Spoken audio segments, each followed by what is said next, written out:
What's up, guys? It's Gone, and today we'll be doing my 2023 MLB mock draft along with a major league comparison for the top 28 picks. Both the Dodgers and Mets lose their selections due to exceeding the balance tax, and we'll see their picks drop 10 slots. This year was the first mock draft I've done in which the lottery system was implemented, which saw the Pittsburgh Pirates and Minnesota Twins as major winners in the draft. Meanwhile, those who made the playoffs stayed put. But onto the draft, and we have one of the more exciting prospect classes that we've seen in a long time. For the first time, we have a consensus number 1 overall pick, thanks to a monster season at LSU, and depth both in the college and high school bats.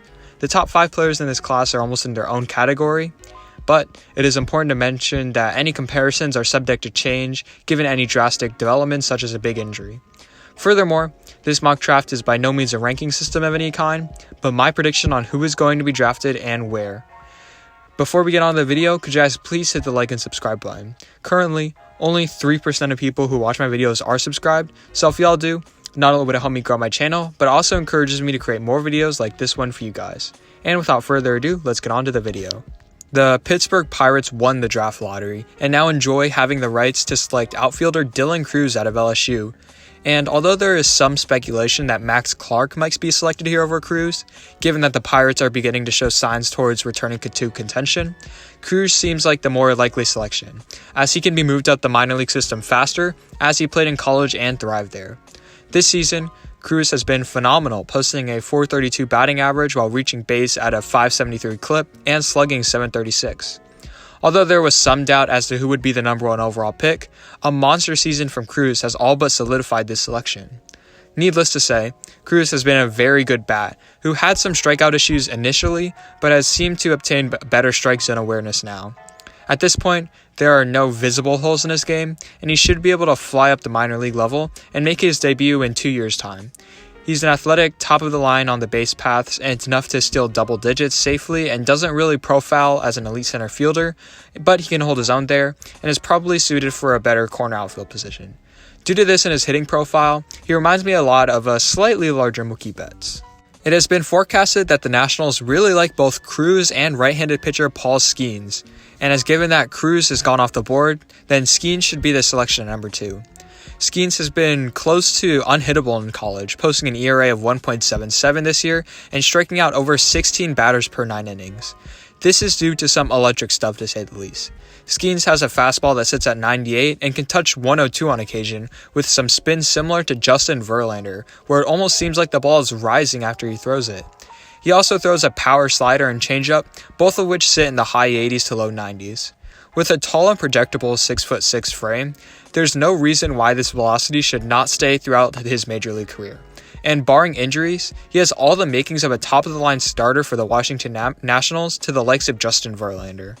The Tigers, desperate for some hitting after being in the basement of all hitting stats for the last couple of years, take a risk and select Max Clark out of Franklin IN, who might have the highest upside out of all of the high school bats. Clark's game fits perfectly with Detroit's Comerica Park. He concentrates on driving the ball to all fields and with authority, as he has one of the best average exit velocities in his class.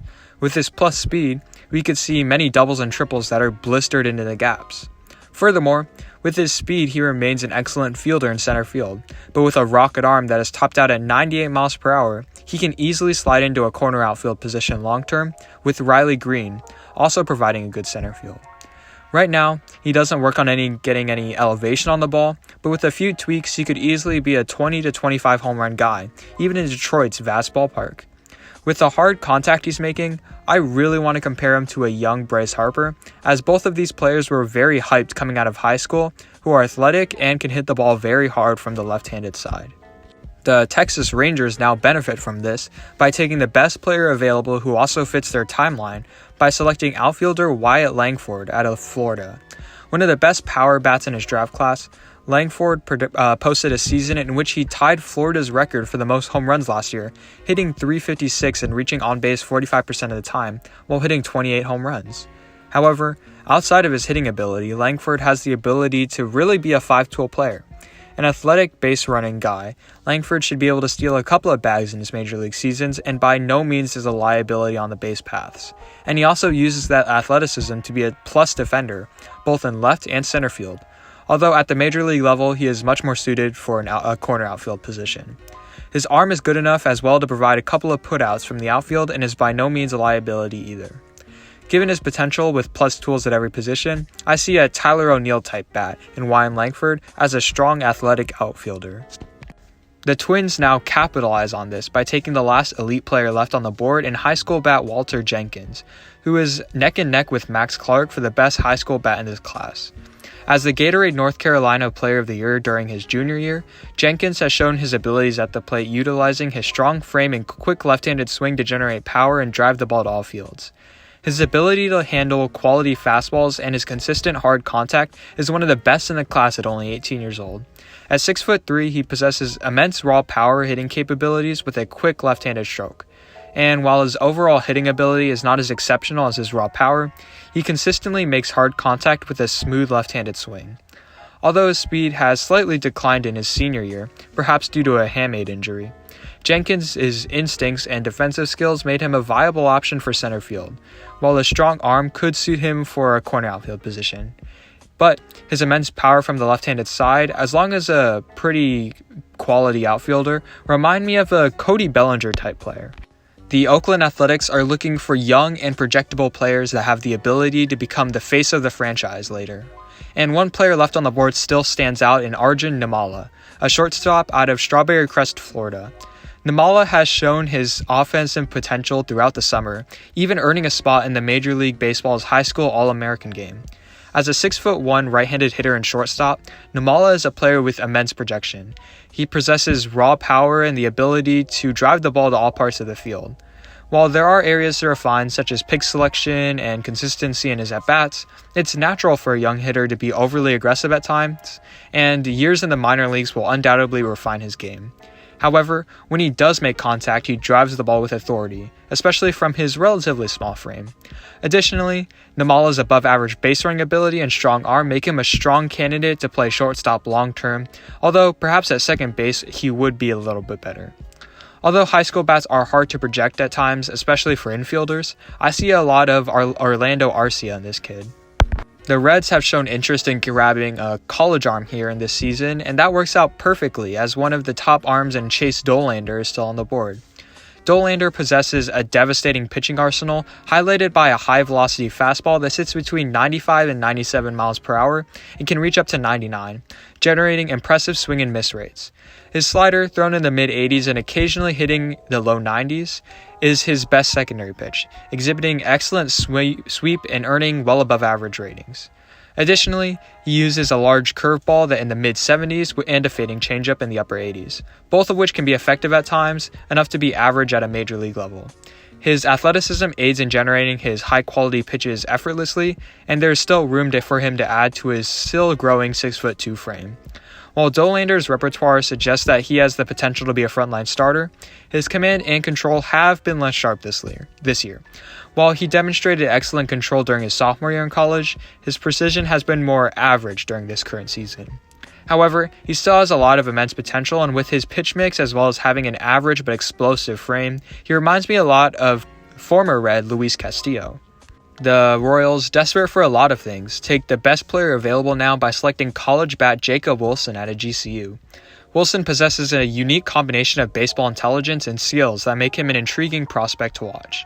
He stands out as one of the top pure hitters in his class, consistently making hard contact and displaying exceptional barrel control, evident by his low strikeout rate of just 7 times in 275 plate appearances during his sophomore year.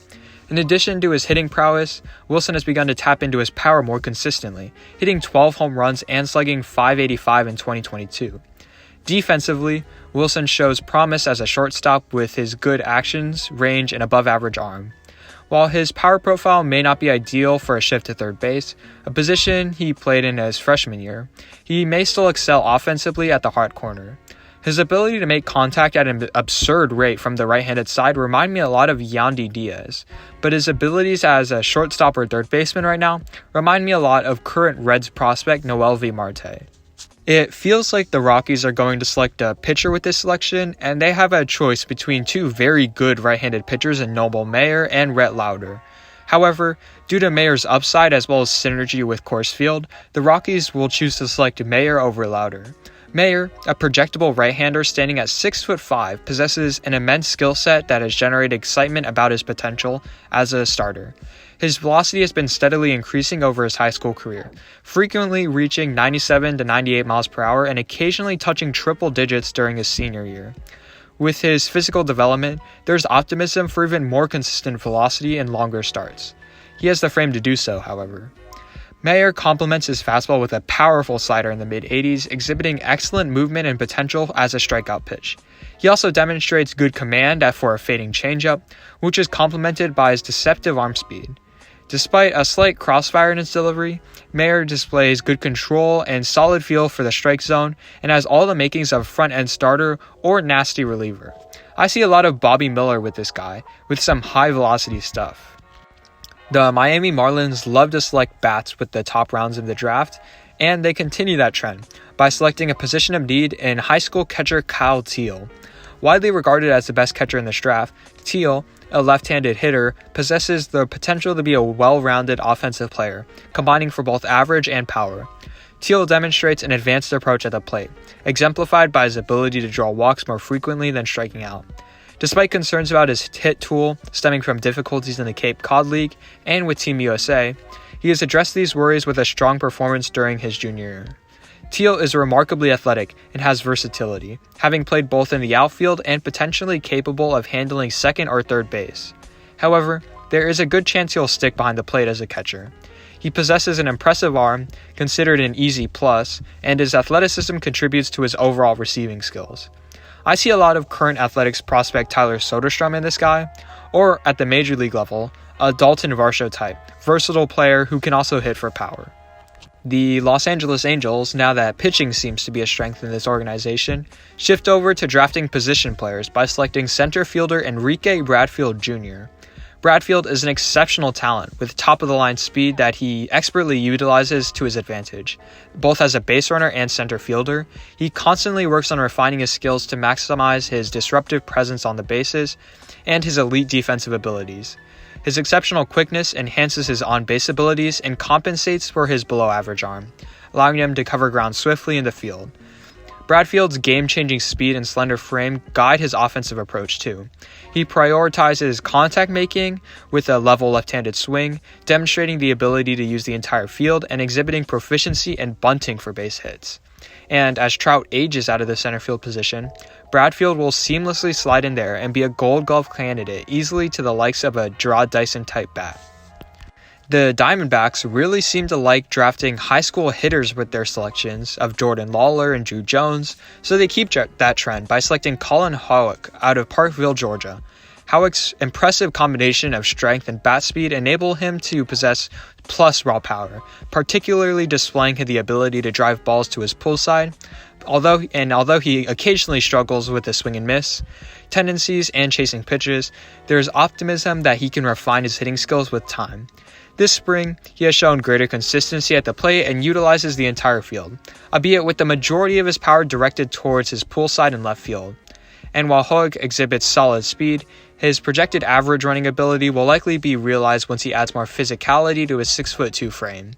Despite not possessing overwhelming agility, his exceptional arm strength and remarkable body control present him as a promising candidate for a big-bodied shortstop role or even third base. He can be a Matt Chapman type hitter if all breaks right, with stellar defense at third and immense power. The Cubs now have a choice remaining, with the last two of the great position player prospects on the board in Jacob Gonzalez and Aiden Miller. I can see them going either way here, but Jacob Gonzalez does look like the better fit. Gonzalez exhibits strong bat-to-ball skills and an excellent understanding of the strike zone, positioning him as a solid hitter. As he progressed in 2023, he has achieved greater consistency in reducing his emphasis on hitting home runs, and with his impressive strength, bat speed, and powerful left-handed swing, he can certainly hit a lot of them. Gonzalez possesses the potential to hit around 25 home runs in Wrigley Field. He demonstrates the ability to utilize the entire field, although the majority of his power is directed towards his pull side. Despite his below-average speed when running from the batter's box, Gonzalez's instincts and rhythm contribute to his effectiveness at shortstop, where he covers ground with long strides and showcases a solid arm strength. Worst comes to worst, he can move to second base while his defensive presence would be passable. His power hitting profile from the shortstop position remind me of fellow NL Central shortstop Willy Adames. The Red Sox now capitalized off of this selection by taking the other remaining position player in Aiden Miller.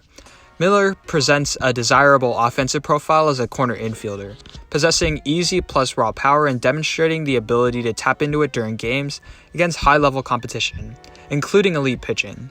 As Miller has undergone physical development throughout his high school career, he has transitioned from playing shortstop to his current position at third base. While he has experienced a decrease in speed and now qualifies as an average runner at best, he still possesses the necessary arm, hands, and fielding skills to excel at third base, at least in the near term, but that could move to first base. He can be a Vladimir Guerrero Jr. type hitter if all breaks right, but there are still questions about his plate discipline. The White Sox now have a plethora of options that they could go with, and given a disappointing season, they go with the player with the highest upside in two-way talent Bryce Eldridge. Although he is a better hitter, Eldridge has some interesting upside at both levels. As a pitcher, he has displayed a repertoire of 3 pitches, including a fastball reaching 95 to 96 miles per hour, a highly effective low 80 slider, and a promising changeup. Despite his towering 6'7" frame, Eldridge has exhibited athleticism, maintained good control, and repeated his delivery well. As a left-handed hitter, Eldridge demonstrated significant raw power with an advantageous swing. He exhibited a solid ability to make contact with a relatively compact stroke. Defensively, Eldridge exhibited soft hands and agility at first base, while his athleticism and plus arm make him a strong candidate for right field. And although this is a cheap comparison, he is a large body, and Shohei Ohtani is really his only comp. The San Francisco Giants are looking for some more prep bats to add to their feast or famine lineup, and in this they select Tommy Troy, a third baseman out of Stanford.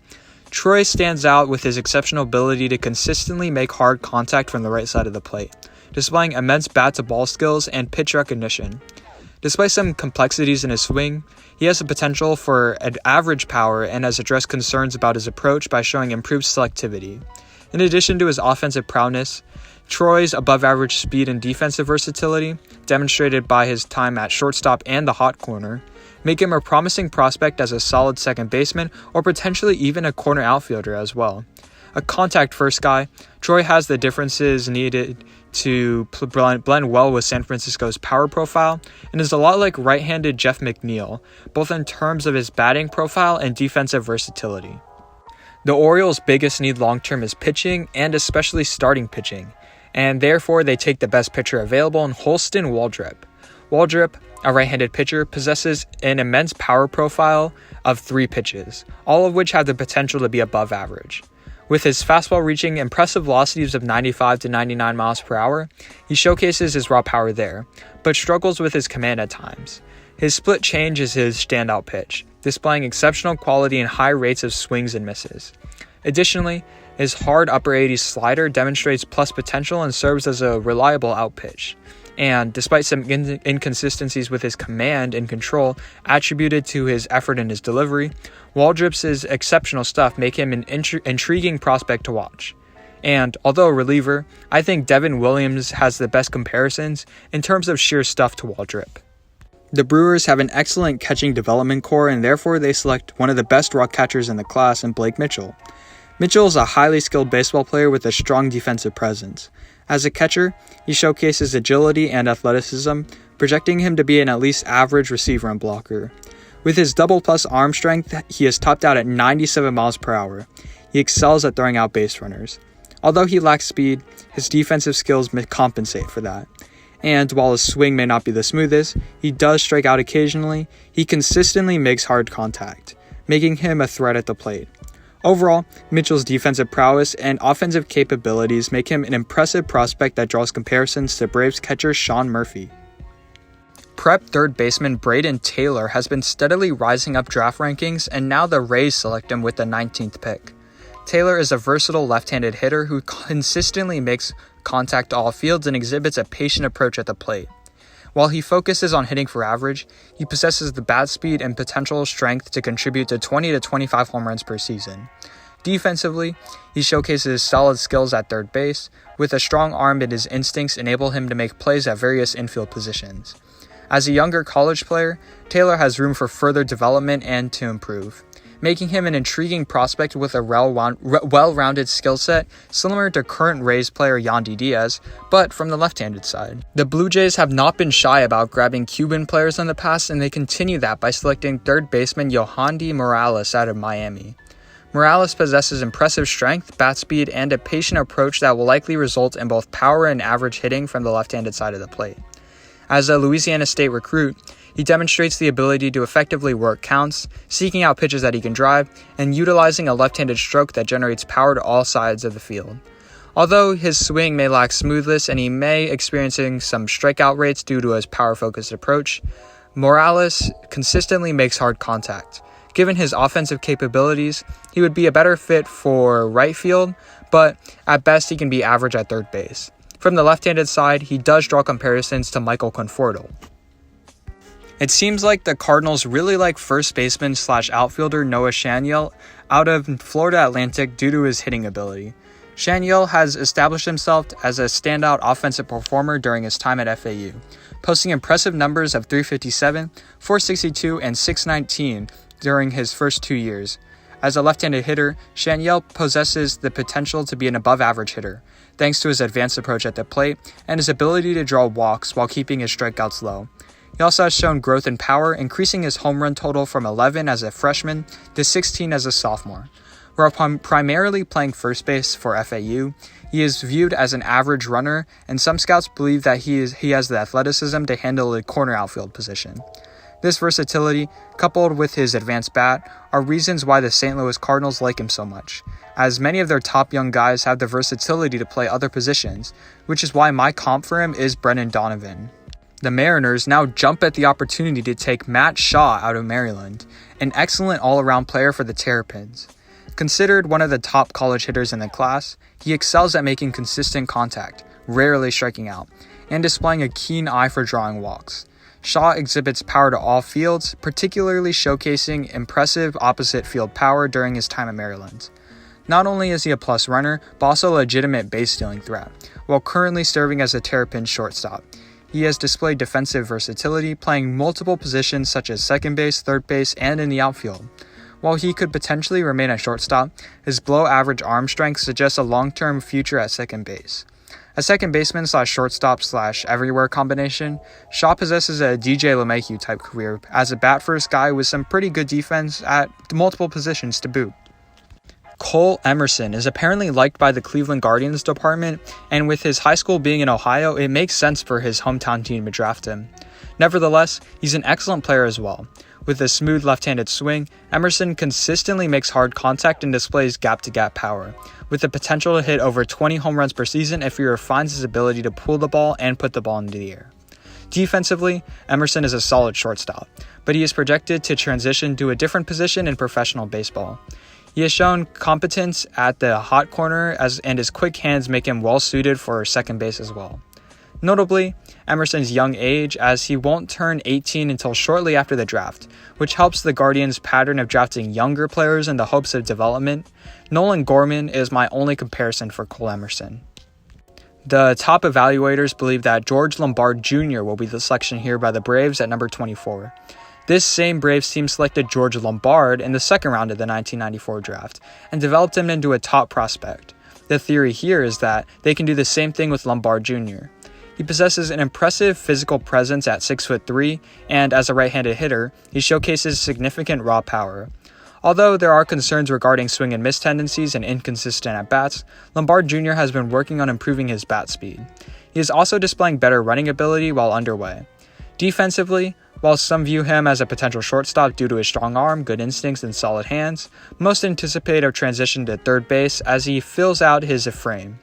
An interesting prospect to fall this low, Lombard Jr. has one of the higher upsides in the entire draft, with a ceiling of, say, Nolan Arenado at third base or Trevor Story at shortstop.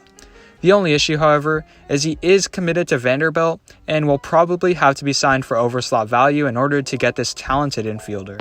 Given the Padres' surplus of outfielders at the major league level, I can't see them taking another one, but rather a pitcher in left-hander Thomas White. Standing at an imposing 6'5", his size is notable, especially combined with his left-handedness. He has showcased a fastball reaching 96 to 97 miles per hour, and a potentially plus curveball with high spin rates in the upper 70s. Although he has yet to rely on it extensively, he has displayed glimpses of a promising changeup in the low 80s, indicating the potential for a strong 3-pitch repertoire in the future. While his delivery is well executed, with all elements functioning smoothly, he has faced some command issues during the summer. His ability to repeat his delivery improved during spring, leading to better strike throwing and increased attention from scouts. Like Lombard Jr., he is committed to Vanderbilt as well and will require a high signing value. He may even go higher than this too, simply due to his frame and projectiveness.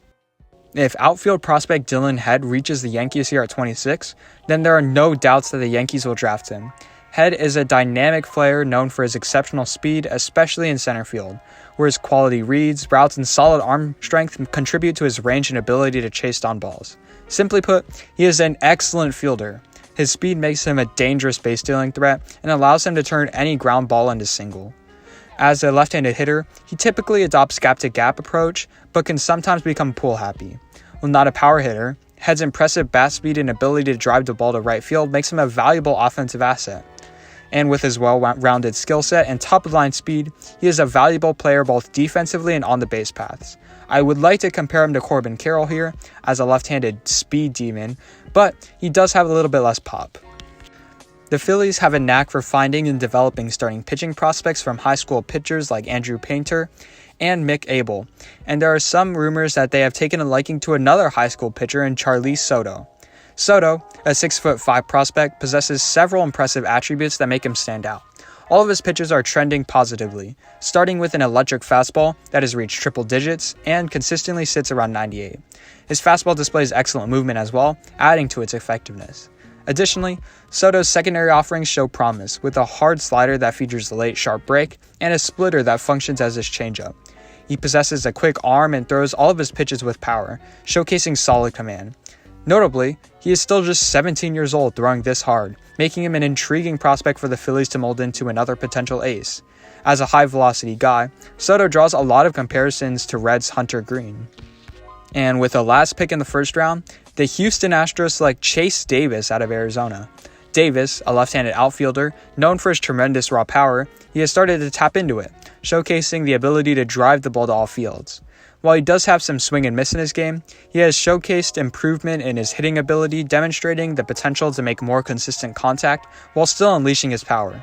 Davis possesses average to slightly above average speed and has expert defense playing both left and center field. The Astros may look to play him at center field in the minor leagues just to see how he pans out, and then if he does good, they'll keep him there. If he does poorly, they'll move him to a right or left field. But to the looks of it right now, he does look like a better fielding Jock Peterson. Well, those are all the selections in the first round. If you enjoyed, please like, share, and subscribe, and comment down below new video ideas. Let me know if there are any good players I missed that I should talk about, or if you want me to do more trade videos, you can comment that down below. Nevertheless, I will see you guys in the next one. Bye.